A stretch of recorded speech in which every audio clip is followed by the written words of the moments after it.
nísìn mo fẹ́ mú yín lọ sí Nàìjíríà ṣùgbọ́n ẹnìkan péré ni mo fẹ́ mú lọ Nàìjíríà. Daddy, ana se tokeni. Oya se tokeni káwọ ẹni tí a mú lọ. Tokeni danutu eba lajete oyibo sokete frantakete lala milo eba bieba iso foramole osta popole Tani Adam la mú lọ Nàìjíríà ajá pa ni mú wọ lọ yìí Adam wọ lọ Nàìjíríà ya Adam nìkan ló lọ Nàìjíríà Adam nìkan síbí wọ́n ló ṣe wọ́n kọ́ ló ní ká ṣe tókẹ́ni ni síbí wọ́n ló ní ká ṣe tókẹ́ni no gbogbo yín lẹ nílò ok ẹni tí tókẹ́ni bọ́ sí lórí òun láàmú lọ Nàìjíríà kò jù bẹ́ẹ̀ lọ.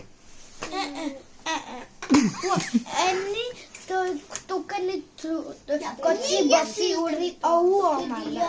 ẹ ń yẹ̀yẹ̀ ni. Tokeni dandalusa ebala jite oyibo sukete Takete furon takete lala milo ebabieba